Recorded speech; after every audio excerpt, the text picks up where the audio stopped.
Supporters of Rose's induction argue his on-field accomplishments are too historic to ignore. The man has more hits than anyone in history. How do you erase that, said one Hall of Famer, echoing a sentiment shared by several peers. They emphasize Rose's relentless playstyle, 3 World Series titles, and 17 All-Star selections as proof of his unparalleled impact.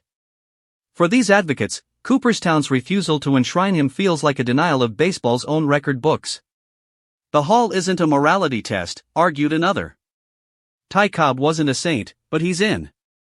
Rose's play speaks for itself. Opponents, however, remain steadfast. Multiple Hall of Famers cited MLB's integrity clause, which bars anyone permanently banned from the game. Rules are rules, said a former MVP. He bet on baseball as a manager. If we bend for him, where does it stop?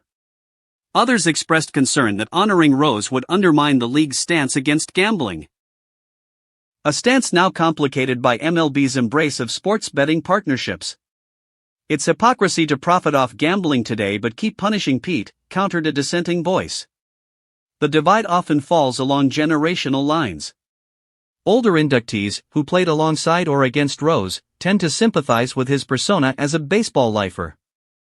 One recalled facing Rose in the 1970s, he played harder than anyone. The ban feels excessive after 35 years. Younger Hall of Famers, though, lean toward preserving precedent.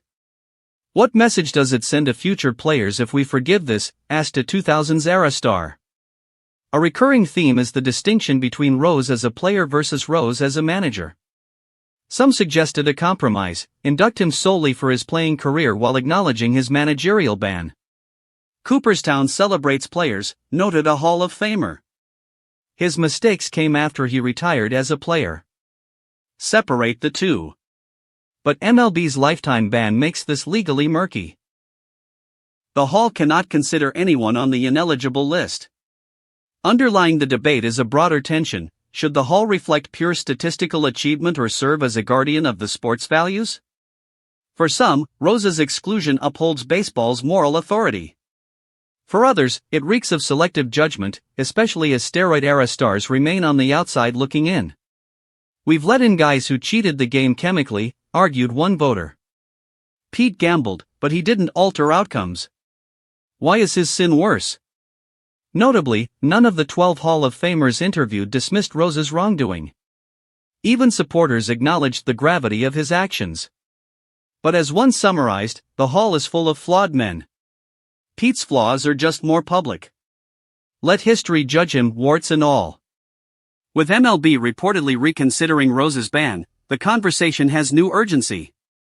Yet for now, Cooperstown's gates remain closed to the hit king. As the sport grapples with evolving ethics, Rose's fate hangs in the balance. A symbol of baseball's eternal struggle between tradition and FO.